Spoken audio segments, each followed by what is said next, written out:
el consejo de la palabra de Dios que Él tiene para nosotros hoy.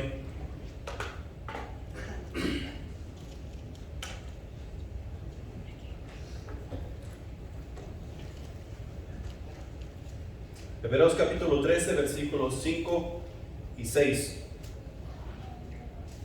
Yo no sé si ustedes se han dado cuenta al pasar del tiempo que hemos vivido el Evangelio,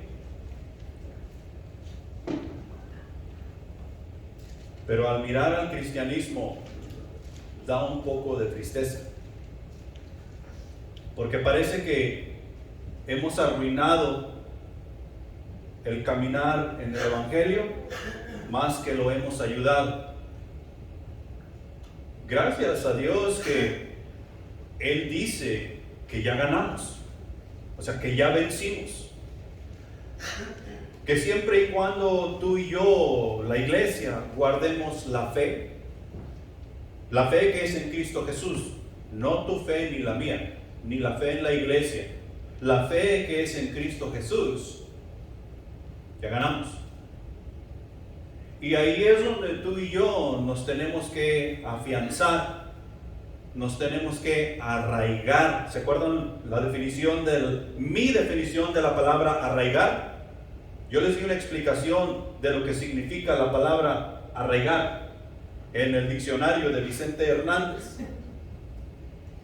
Y les comenté que si ustedes tienen una mascota y se les ha llenado de garrapatas y han tratado de quitárselas, y eso es arraigar. Esa garrapata está arraigada a tu mascota de una manera increíble, que si tú la estiras, esa garrapata se va a despedazar antes de desprenderse de tu mascota. Y de la misma manera, tú y yo necesitamos estar arraigados a Cristo Jesús por la fe que Él nos ha dado, para poder hacer algo con la vida que en Cristo Jesús tenemos. El mensaje de hoy se titula No dado a lo material. No dado a lo material. Un cristiano ejemplar es aquel que no es dado a lo material. Y tú y yo tenemos serios problemas. Serios problemas. No solamente nosotros, sino todo el cristiano en general tenemos serios problemas con este asunto de lo material. Y como les dijo Joel, no quiere decir que no podemos tener. No quiere decir que no podemos comprar, obtener o trabajar en ese ambiente. Quiere decir que no nos dejaremos afectar si tenemos o no tenemos. Tenemos que seguir el ejemplo de Pablo y saber vivir con mucho y saber vivir con poco o sin nada. Nuestra vida no depende de ninguna cosa que nosotros podemos obtener en este mundo. Nuestra vida, la vida del cristiano ejemplar, depende únicamente de su Señor. ¿Quién es tu Señor? Jesús. Vamos a intentarlo otra vez. ¿Quién es tu Señor? Jesús, nuestro Dios. Ese es mi Señor. Y cuando estoy diciendo mi Señor, estoy dando a entender que Él es mi dueño. Cuando Él pagó en la cruz, Él pagó un precio total por ti y por mí. Y eso quiere decir que nosotros le pertenecemos a Él. Amén. Hebreos capítulo 13, versículos 5 y 6 dicen lo siguiente: sean vuestras costumbres sin avaricia, contentos con lo que tenéis ahora, porque Él dijo, no te desampararé ni te dejaré, de manera que podemos decir confiadamente, el Señor es mi ayudador, no temeré lo que me pueda hacer el hombre. El hombre se ha encargado de destruir este asunto que se llama iglesia, este asunto que se llama cristianismo, por medio de la influencia que Satanás pone en su vida. Desde el principio de la creación nos comenzó ese asunto de destruir todo aquello que tiene que ver con Dios. Durante el tiempo ha pasado, Satanás no ha cesado de seguir influyendo a personas, no personas del mundo únicamente, sino personas dentro de la misma iglesia del Señor Jesús, para poder terminar con este asunto del cristianismo. Nuevamente, gracias a Dios que Él ya dijo que somos vencedores. Amén. Él ya dijo. Entonces tú y yo tenemos que tener mucho cuidado con la influencia de Satanás, porque podemos estar en la iglesia, podemos ser miembros de la iglesia fulana de tal, pero eso no quiere decir que no estamos trabajando en contra de Dios. Y la palabra es bien clara en decirnos, horrenda cosa que es caer en las manos de un Dios vivo. Y los que estamos con Dios no caeremos en las manos de un Dios vivo de esa manera. Caeremos en las manos de un Dios vivo para ser consolados, pero quien está trabajando en su contra caerá en las manos de un Dios vivo para ser echado fuera de su presencia. Y tú y yo tenemos que tener mucho cuidado con eso. Para comenzar este asunto de no dado a lo material, nosotros nos damos cuenta, y esto lo hemos venido estudiando este mes. Y lo que yo quiero hablarte primero aquí, quiero hacer un pequeño resumen de lo que hemos visto. Nosotros tenemos libertad en Cristo Jesús para hacer las cosas como Él dice y manda. No libertad de la cual nosotros estamos acostumbrados a oír. Tenemos libertad para hacer las cosas como Él dice y manda. Ser libre en Cristo significa que Jesús es el Señor de nuestra vida, de mi vida, de tu vida, y que gracias a su obra en mí o en nosotros, el pecado no controla más mis acciones, no controla más tus acciones, no controla más nuestras acciones.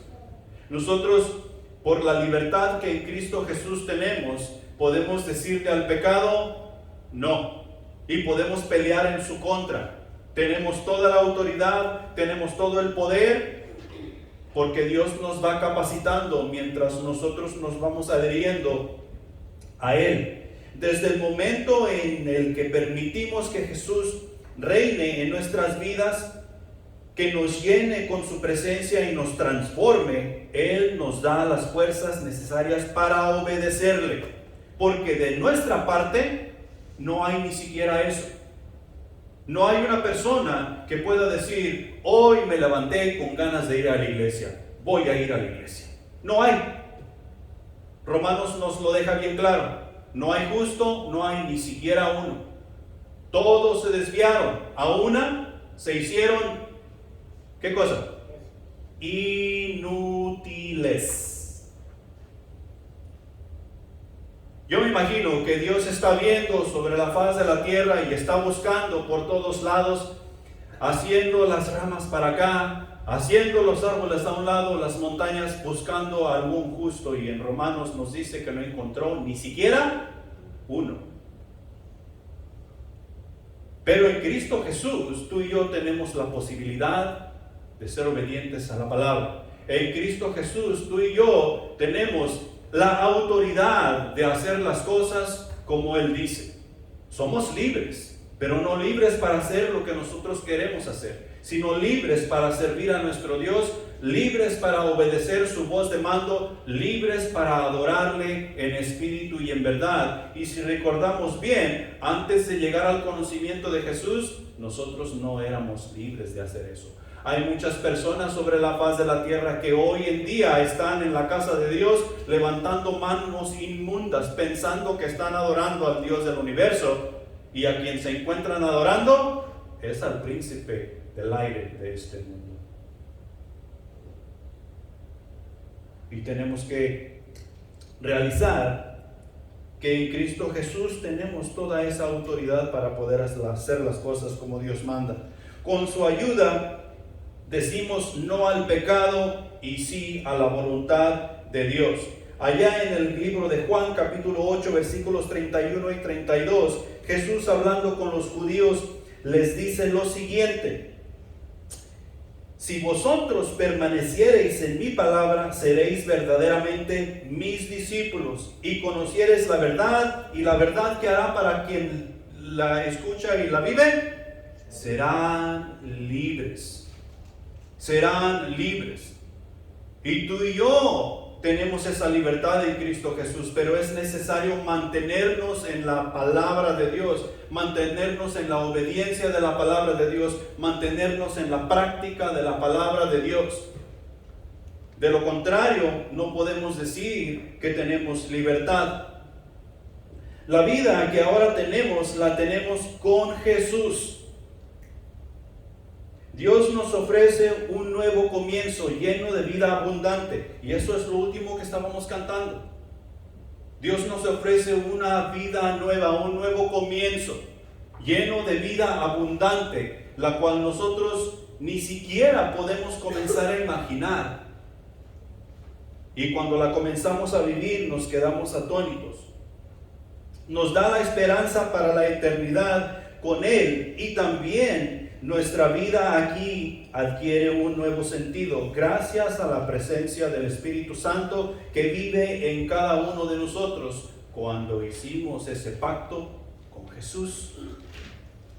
Cuando aceptamos ese pacto que Jesús nos trajo.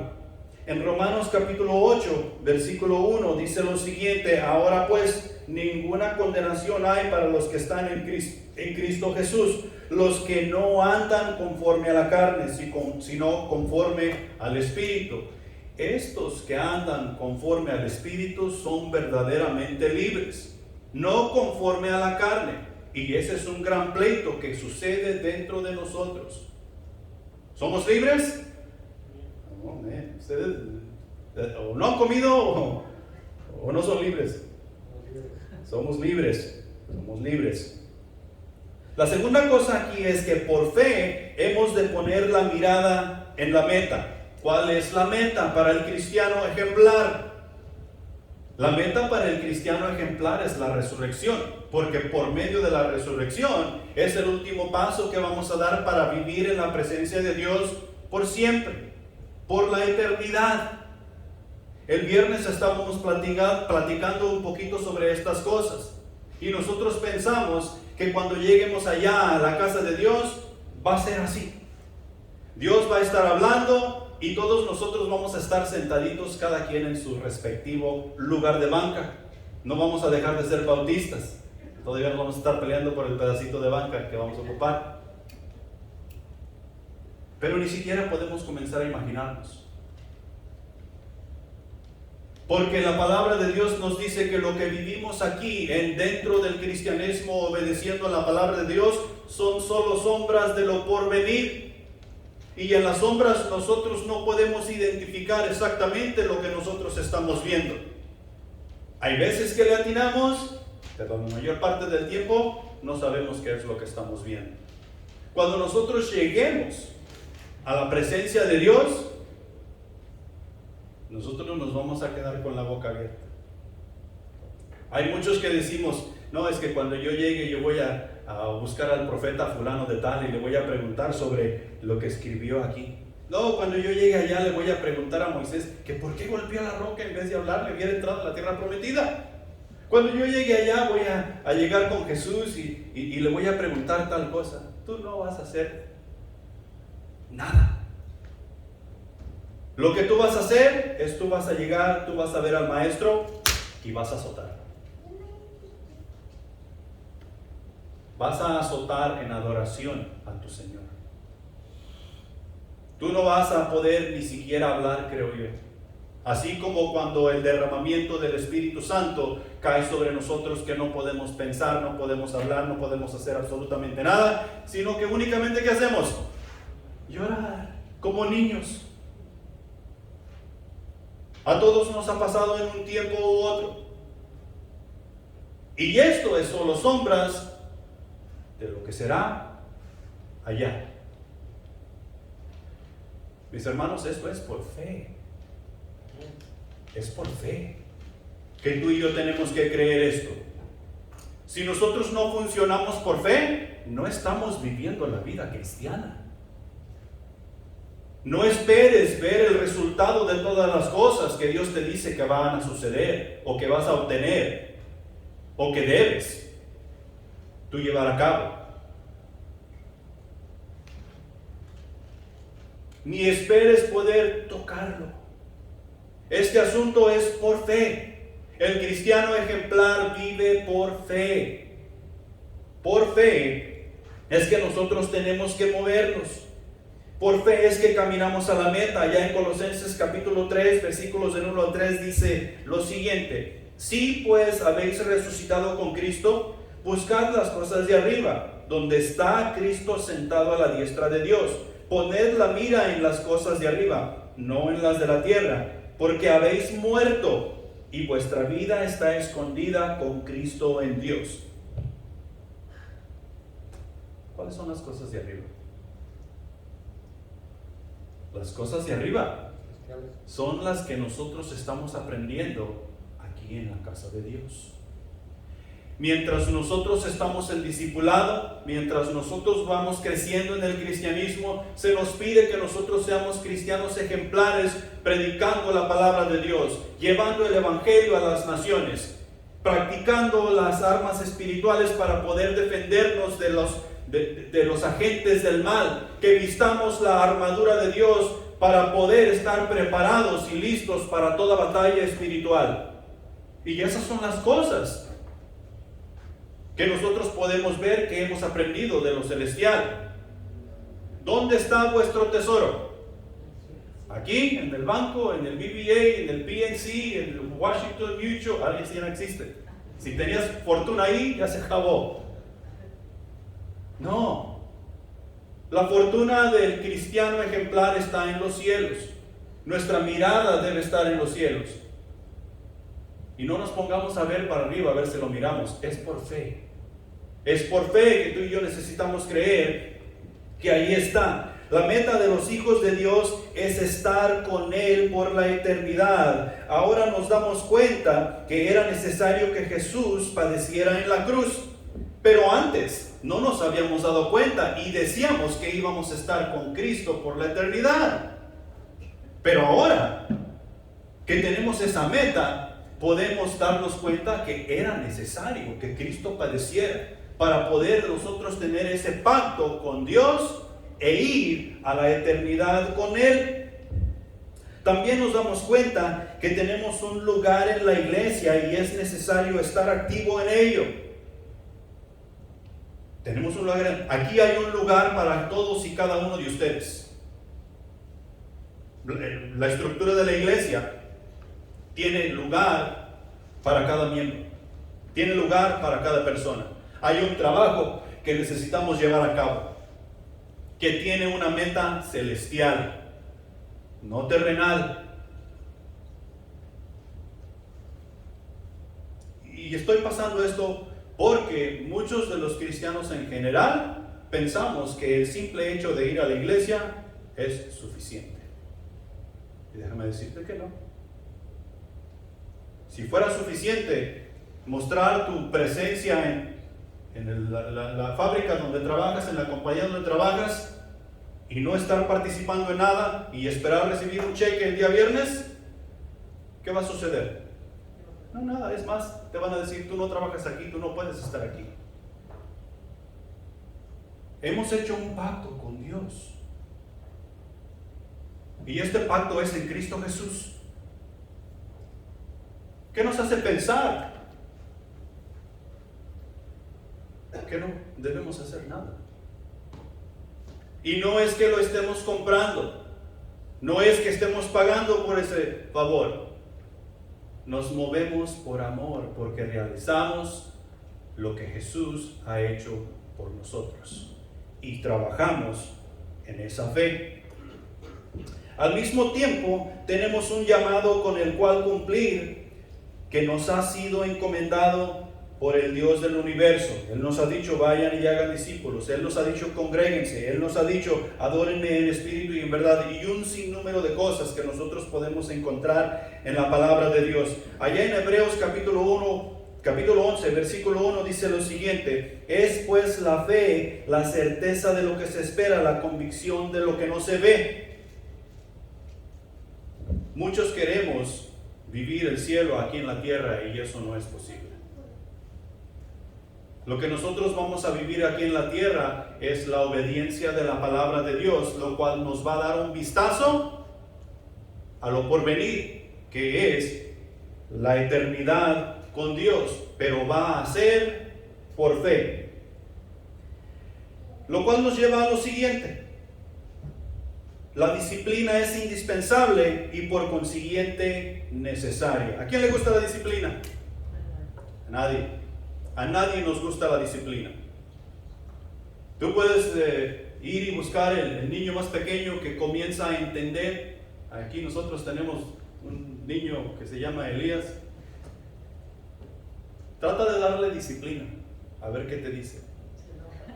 Es el más chiquito, tú lo puedes controlar, tú lo puedes amarrar, meterlo en el closet, hacer lo que tú quieras.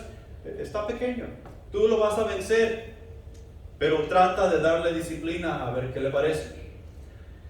Tú puedes encontrar la persona más adulta, más grande en edad, que está aquí con nosotros, y lo puedes hacer lo mismo y pregúntale que si le va a gustar la disciplina. No. Nosotros en el transcurso de la vida hemos logrado llegar a aceptar la disciplina de nuestros padres. A veces estamos bien enchilados, estamos bien enojados y quisiera poder darle un golpe para que ese viejo sepa. Pero nos contenemos y aceptamos la disciplina. Nosotros hemos aprendido a aceptar la disciplina de las personas profesionales, como nuestros maestros, como el jefe que tiene la compañía y para el cual yo trabajo, para la persona que es un supervisor donde yo trabajo y tiene un puesto y tiene cierta educación y es un profesional. Entonces yo acepto disciplina. Hemos aprendido a aceptar disciplina de ciertas personas. Hemos llegado a aceptar disciplina aún de nosotros mismos, no todo el tiempo, pero hemos llegado a aceptar disciplina aún de nosotros mismos. Pero lo que no estamos dispuestos a aceptar disciplina es de otra persona como yo, de otra persona como tú. Y decimos, tú no tienes derecho. Es más, tú llegaste después que yo. Tú simplemente eres un congregado como yo, ¿por qué me estás disciplinando?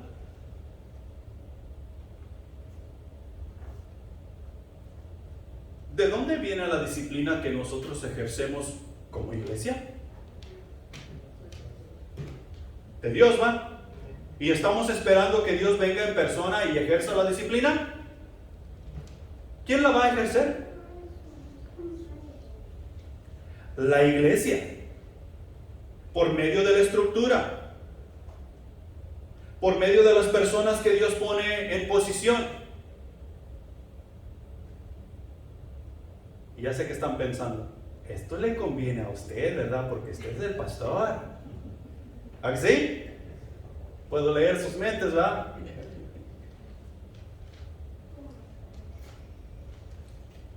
Quiere decir que ustedes no me pueden disciplinar a mí. Ustedes sí me pueden disciplinar a mí. ¿Saben por qué? Porque yo no soy Jesús. Yo no soy perfecto. Yo soy una oveja más del rebaño que ha aceptado el llamado de predicar la palabra de Dios para poder edificarnos los unos para con los otros. Así como ustedes van aceptando el llamado de Dios en su respectiva área de la estructura, podemos exhortarnos los unos a los otros. Y si la disciplina es correcta, bíblicamente correcta, no hay por qué no aceptarla. No quiere decir que me va a gustar, pero no hay por qué no aceptarla. Si nosotros miramos allá después en Hebreos, la disciplina da buen fruto. Y nosotros podemos dar testimonio de ello. Podemos decir, si mis padres no hubieran sido tan duros conmigo, yo no estuviera donde estoy hoy. Si los maestros que yo tenía en la escuela no hubieran sido estrictos y duros conmigo, yo no estaría en el colegio, o no estaría trabajando acá, o no estaría haciendo aquello o esto. Y esto abarca todo. Todo.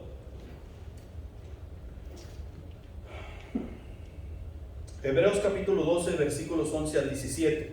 Nos habla de la disciplina y nos habla de ese fruto del cual estaba hablando.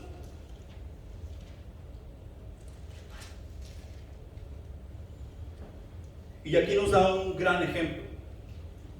Tú y yo tenemos que tener mucho cuidado. Ahí en esos pasajes, se los llevo para leer a casa, les voy a explicar. Ahí nos habla de Esaú. En ese pasaje. ¿Saben quién fue Esaú? Esaú es el hermano gemelo de Jacob. ¿Quién nació primero? Esaú. Entonces, por consiguiente, a Esaú le tocaban dos partes de la herencia. ¿Sí? La bendición. La bendición de que él era el primogénito. La bendición de que él sería el bendito de Jehová por ser el primogénito.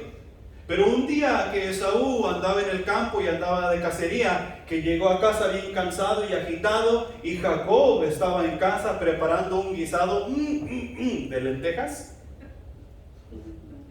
Le llegó Esaú y le dijo a Jacob: hey, dame de comer de ese caldo rojizo que tienes ahí. ¿Y sabes qué hizo Jacob? Jacob sacó su nombre a relucir y dice: pues te doy un plato de este guisado hermoso y rico que tengo aquí, y dame tu primogenitura. ¿Sabes qué hizo Esaú? ¿De qué me sirve mi primogenitura ahorita? Yo lo que tengo es hambre. Toma la primogenitura y dame ese plato. Y Esaú pensó, eso no más han dicho, es con este individuo. ¿Qué fue lo que sucedió? Una vez más, cuando ya era tiempo de Jacob ir a casa y había de bendecir a sus hijos, Jacob entró a donde estaba ¿cómo se llama? Isaac, y engañó, fingiendo que era Esaú. Pero como Isaac era disciplinado y la disciplina había de llevarse a cabo en todo tiempo y en todo lugar, las palabras que Isaac pronunció para con Jacob se llevaron a cabo. Y por eso conocemos a Jacob como el padre, junto con Isaac y Abraham, y no a Esaú. Y cuando tú vas a estudiar, si tú tienes una Biblia de estudio y te vas ahí al capítulo, me parece que es el capítulo 25 de Génesis, te vas a dar cuenta que Esaú representa a aquel hombre carnal, mundano, que dice tener fe cuando las cosas están bien. Pero cuando las cosas se ponen turbulentas y hay problemas, la disciplina falta y dice: yo tengo que hacer esto porque tengo que salvarme a mí mismo. Tú y yo necesitamos ser disciplinados. Necesitamos aceptar la disciplina de la iglesia, necesitamos aceptar la disciplina de las personas que están en posición para poder caminar juntos. No quiere decir que todo el tiempo vamos a hacer las cosas mal, sino que quiere decir que tú y yo necesitamos de disciplina. No somos perfectos. Y tenemos un enemigo que nos hará la vida de cuadritos y nos traerá cosas a nuestra mente para que piensemos mal cuando las cosas en realidad no están mal.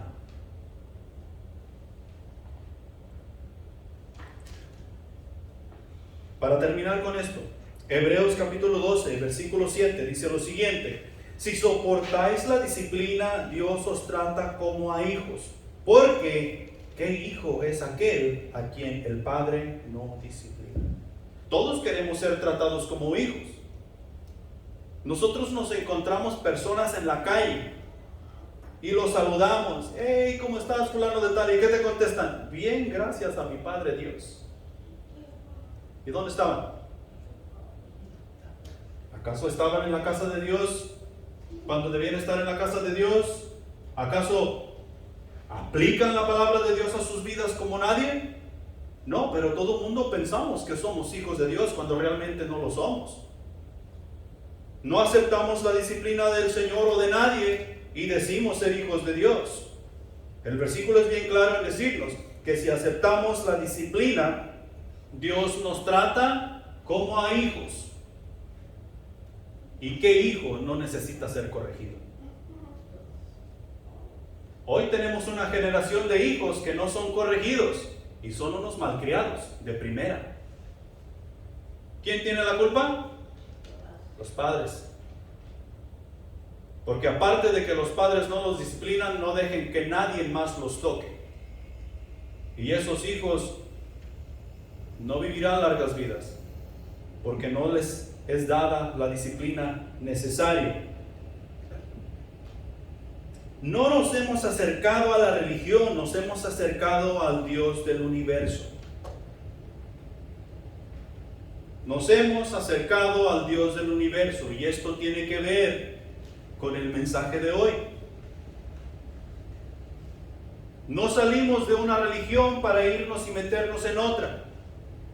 Podemos decir que todas las religiones predican a Jesucristo, y hasta cierto punto es cierto. Pero habemos unas religiones que predicamos a Jesucristo solamente de aquí para afuera. Y eso ni comienza a ser la predicación de la palabra de Dios. La predicación de la palabra de Dios que encontramos en su palabra es como la de Jesús, como la de los apóstoles, que no solamente anunciaban la palabra de Dios, sino que también la vivían, la comían, la bebían y la llevaban a cabo por obra en sus vidas. Y eso es lo que vamos a hacer tú y yo como cristianos ejemplares, si es que vamos a hacer las cosas como Dios manda. No nos hemos acercado a ninguna religión, nos hemos acercado al Dios del universo.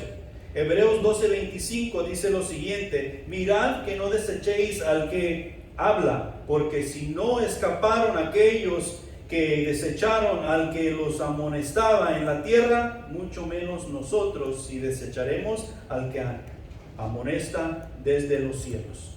Y aquí está hablando de Jesús, pero también está hablando de nosotros. Porque los religiosos del tiempo de Jesús, cuando Jesús vino y les presentó el Evangelio, ¿qué hicieron con él? Lo mataron, se deshicieron de él para ellos poder seguir con su agenda. Hoy en día, hasta la fecha, habemos muchas personas que no asistimos a la casa de Dios o no vamos a la casa de Dios porque fulano de tal es quien lleva el mensaje. O cuando hay un cambio, o no, yo me voy a cambiar de iglesia porque fulano de tal es quien lleva el mensaje. ¿Qué dice el versículo del pasaje? Mirad que no desechéis al que habla, porque si no escaparon aquellos que desecharon al que los amonestaba en la tierra, mucho menos nosotros si desecharemos a aquel que nos amonesta desde los cielos. ¿Qué es lo que estamos haciendo aquí hoy? ¿No estamos presentando la palabra de Dios? No es la palabra de la iglesia, no es la palabra del ser humano, no es mi palabra ni es la tuya. Debe de ser la palabra de Dios. Y tú debes asegurarte que lo que estás escuchando aquí es la palabra de Dios. Por eso debes ir y leer. Por eso debes ir y buscar lo que tú escuchas para asegurarte que es la palabra de Dios, porque si es la palabra de Dios, debes hacer los cambios necesarios a tu vida. No te has acercado a la religión, te has acercado al Dios del universo.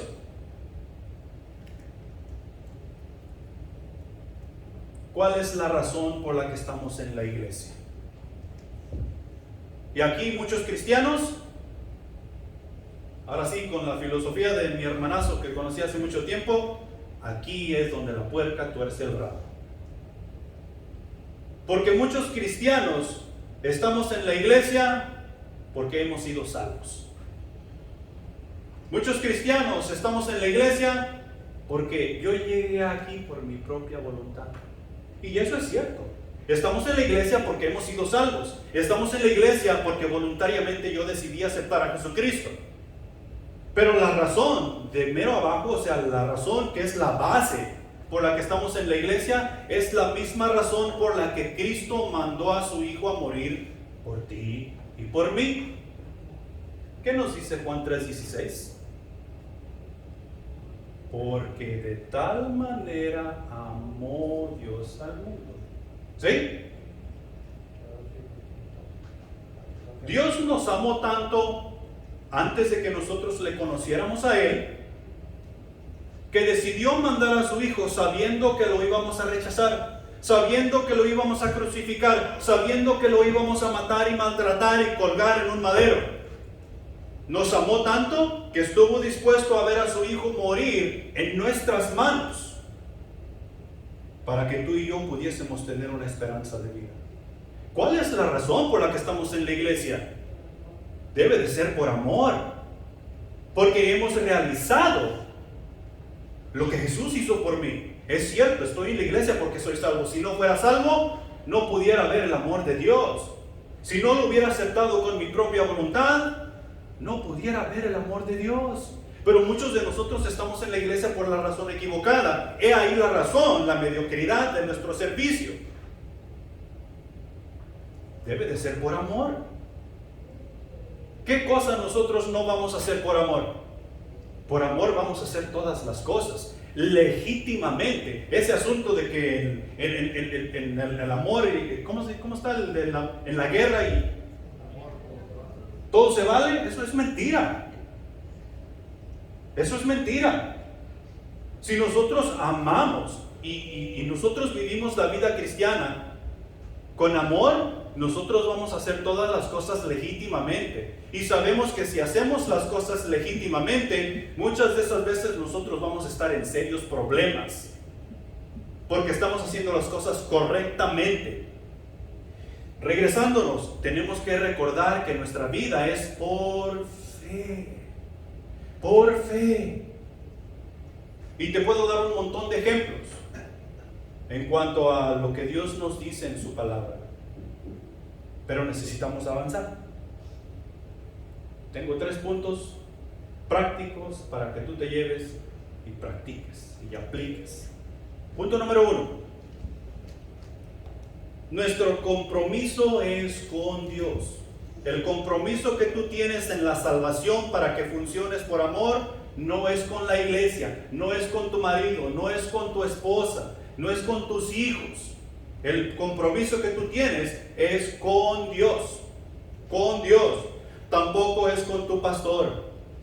Quita tus ojos del pastor y pon tu mirada en Dios, porque el compromiso que tú tienes cuando tú decidiste aceptar a Jesucristo como tu Salvador es con Dios. Dice el pasaje que de Hebreos capítulo 13, sean vuestras costumbres sin avaricia. La avaricia no tiene cabida en nuestra relación con Dios. No lo hay. No tiene cabida. Ni siquiera existe en el diccionario de Dios.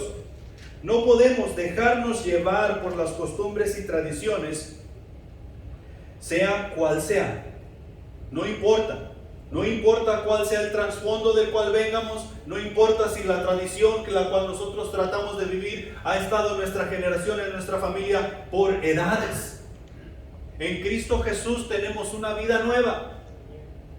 Una nueva creación en Cristo Jesús es lo que somos. Las tradiciones y las costumbres han sido botadas a la basura. Porque nosotros como mexicanos tenemos un montón de costumbres y queremos arrastrarlas a donde quiera que vamos. Y ese asunto no funciona. Nuestras costumbres en la relación que tenemos con Dios necesitan y deben ser sin avaricia. Lo de este mundo es de este mundo y lo celestial es del cielo. Lo de este mundo es de este mundo y lo celestial es del cielo. Jesús lo dice mejor allá cuando le dijo a Nicodemo en el capítulo 3 de Juan: lo que es de la carne, carne es. Y lo que es del Espíritu, Espíritu es. ¿Y tú y yo qué somos? ¿Carnales o espirituales? Debemos ser espirituales porque Cristo Jesús murió por nosotros y hemos aceptado ese pacto. Por lo consiguiente, lo que ahora vive dentro de nosotros debido a ese pacto es la presencia y el poder del Espíritu Santo, lo cual nos hace espirituales. No somos carnales. Peleamos en contra de ello, pero no somos carnales. El cristiano ejemplar no es carnal, es espiritual y de tal manera debe desarrollarse en su vida. Somos dependientes, no independientes. ¿Cuántos de nosotros no esperábamos salir de la casa de nuestros padres? ¡Uh! ¡Independencia! Y luego nos dimos cuenta que teníamos que pagar renta, teníamos que pagar biles y tenemos que comprar comida y lavar nuestra propia ropa y tener una lavadora y tener una secadora. No, eso no, nos dimos cuenta que no era independencia, ¿va? Está mejor ser dependiente que independiente en ese caso.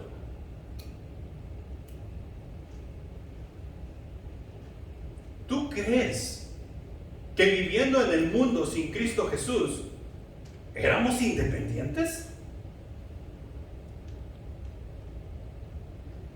Si ahorita regresamos, le decimos, ¿sabes qué, Dios? Ya estoy harto de ti y todas tus reglas. Y dejamos la iglesia y nos vamos a vivir como vivíamos antes. Oh, la palabra de Dios dice, peor. ¿Quién dictará lo que nosotros hagamos cada día? Yo. O sea que yo dictaré lo que yo vivo cada día. ¿Tú dictarás lo que tú vives cada día? ¿Sabes quién se va a acomodar rápidamente en esa posición del Espíritu Santo? El diablo.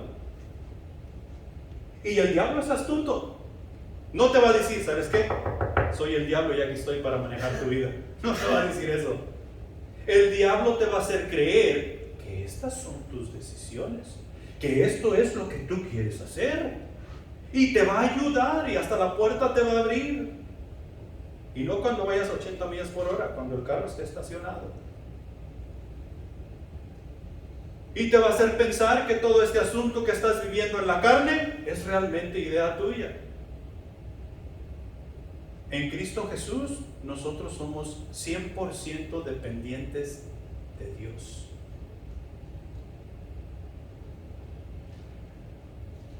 No más nosotros queremos ser independientes de Dios y somos como la oveja que cae en la zanja.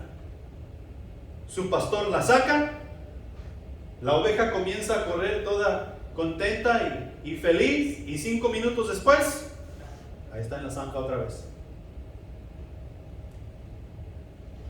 Tú y yo somos dependientes 100% de nuestro Dios. 100% dependientes de nuestro Dios. La dependencia de los hijos de Dios se encuentra totalmente en Dios. En la obra de Cristo encontramos libertad del pecado y dependencia de Dios para vencer cada día que tenemos la oportunidad de servir. Esta es la manera que vamos a vencer. Esta es la manera que vamos a salir victoriosos. Nuestro compromiso no es con la iglesia. Nuestro compromiso es con Dios. Punto número 2. Aprende a contentarte con lo que tienes. Y aquí yo me podría pasar unas 4 horas. Porque nosotros aquí en Estados Unidos estamos bien echados a perder. Bien echados a perder. Nunca estamos contentos con lo que tenemos. ¿Qué nos falta?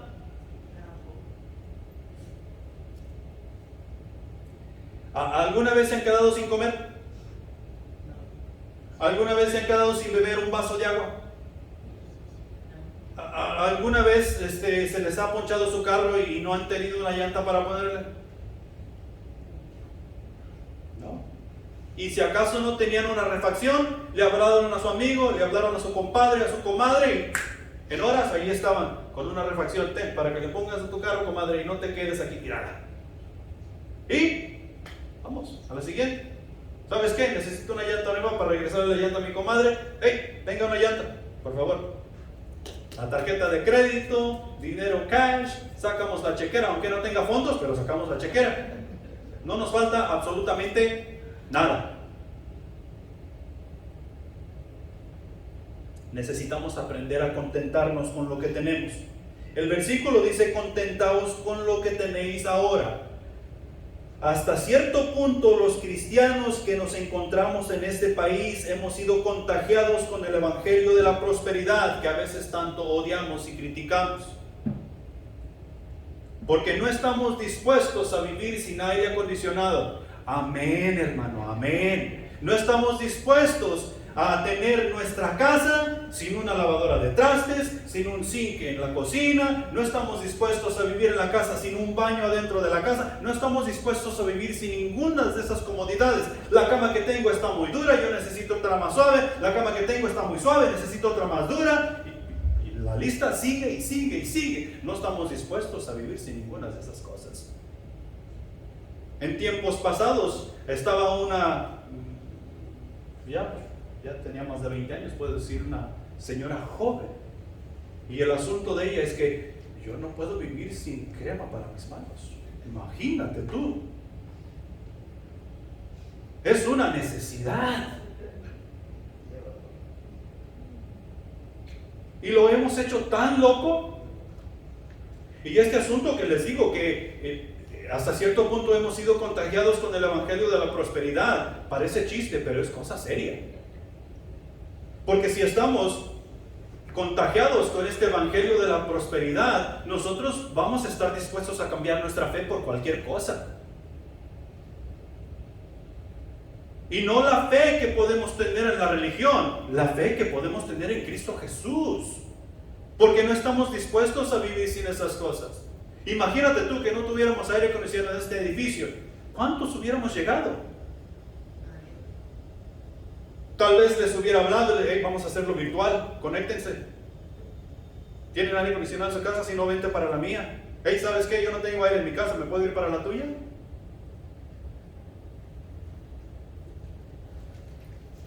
Y es cosa seria. No estamos dispuestos a sufrir penalidades por absolutamente nada. Y la palabra de Dios nos dice que el cristiano ejemplar ha de ser sufrido. Y luego eso lo malinterpretamos también. Que si el siervo de Dios ha de ser sufrido, pues entonces yo debo de no comer tanto, de quedarme con poquita hambre. El siervo de Dios tiene que ser sufrido. No puedo tener todas las comodidades del mundo. O sea que nos vamos al otro extremo. Y Dios no está diciendo eso. Nosotros necesitamos aprender a contentarnos con lo que tenemos, compartir con aquel que no tiene. Y Dios trabaja de una manera increíble, increíble. ¿Por qué tú crees que Dios nos da bienes? Para que seamos ricos. Dios nos da bienes para compartir. Claro que no vamos a despilfarrar a lo loco, pero Dios nos da bienes para compartir con aquellos que son menos afortunados, para ayudarnos los unos para con los otros,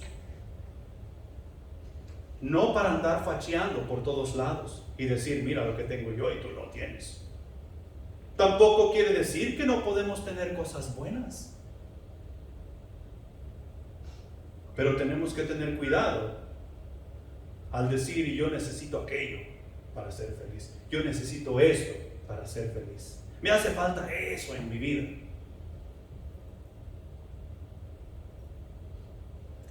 Necesitamos contentarnos con lo que tenemos.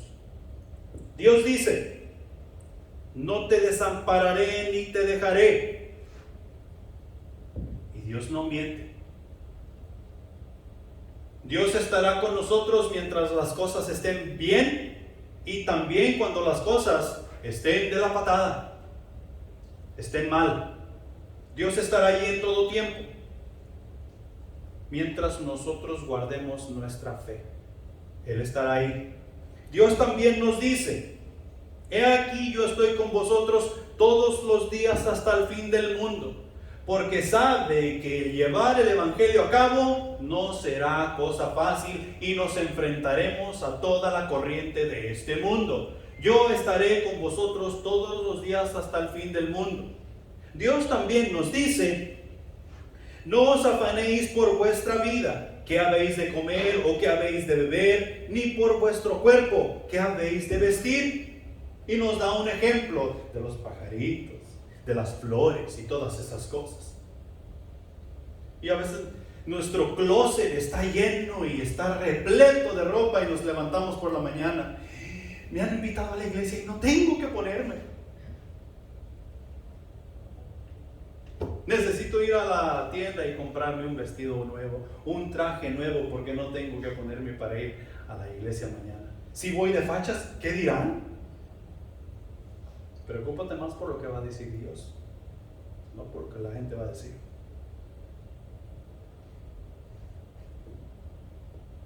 Primera Timoteo capítulo 6 versículos 8 al 11 dicen lo siguiente: así que teniendo sustento y abrigo, estamos contentos con esto, porque los que quieren enriquecerse caen en tentación y lazo, y muchas codicias necias y dañosas, que hunden a los hombres en destrucción y perdición, porque raíz de todos los males es el amor al dinero, el cual codiciando algunos se extraviaron de la fe y fueron traspasados de muchos dolores.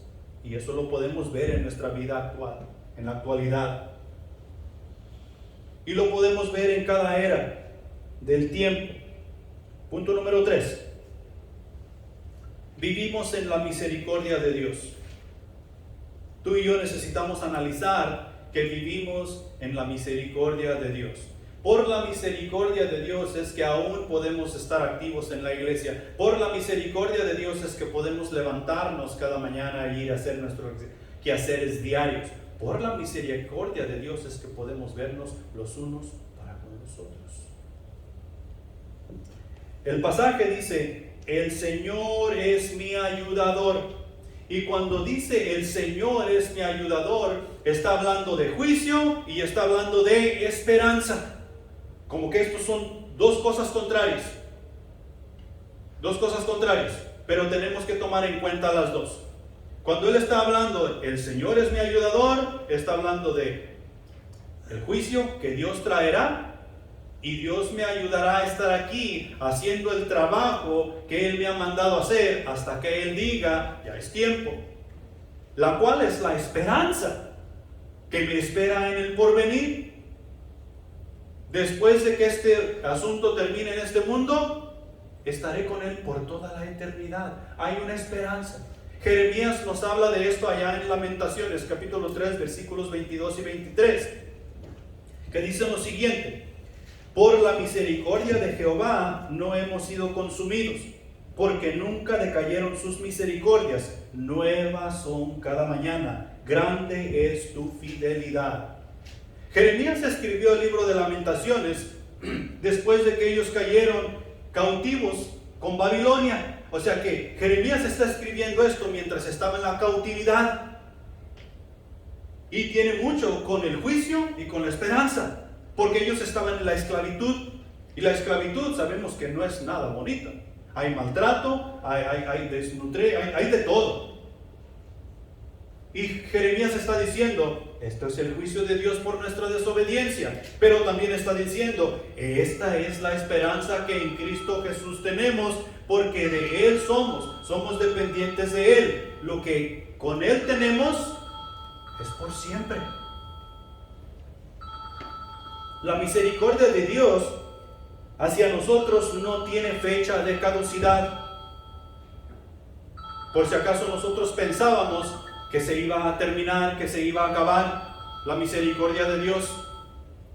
La misericordia de Dios no tiene fecha de caducidad. Le puedes buscar alrededor y vas a encontrar que no tiene unas letras negras escritas fuertemente, porque no tiene fecha de caducidad.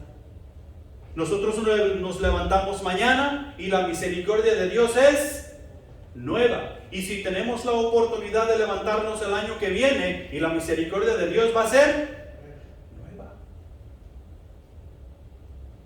nueva. Al igual que el juicio de Dios, si nosotros vamos en contra de Él.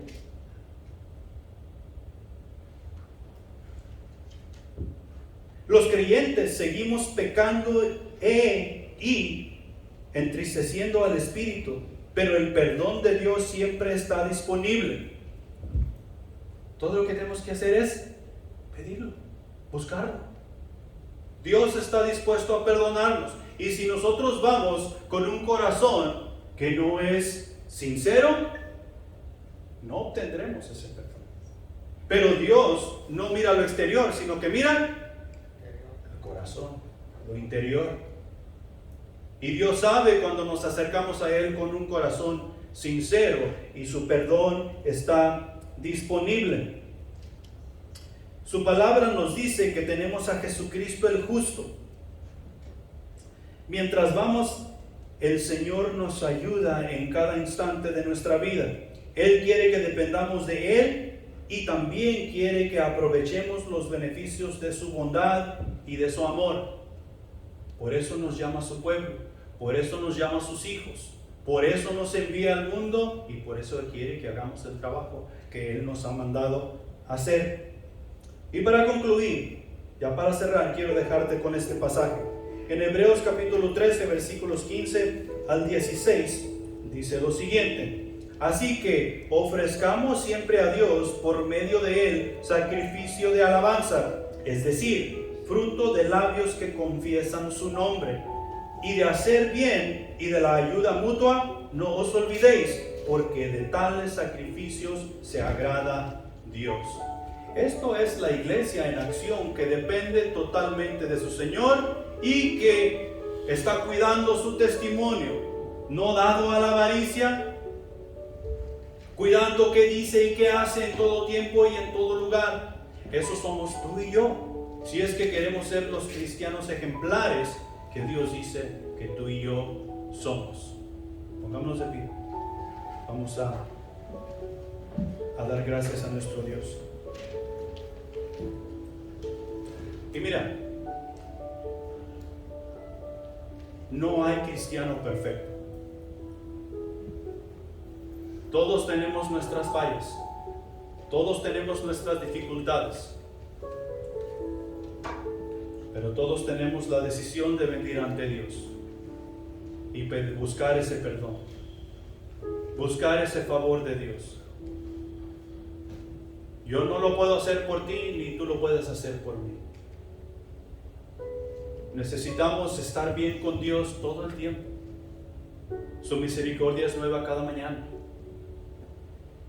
Y tal vez hoy es tu día, o tal vez mañana. Pero también piensa de que mañana no es una garantía si hoy era tu día.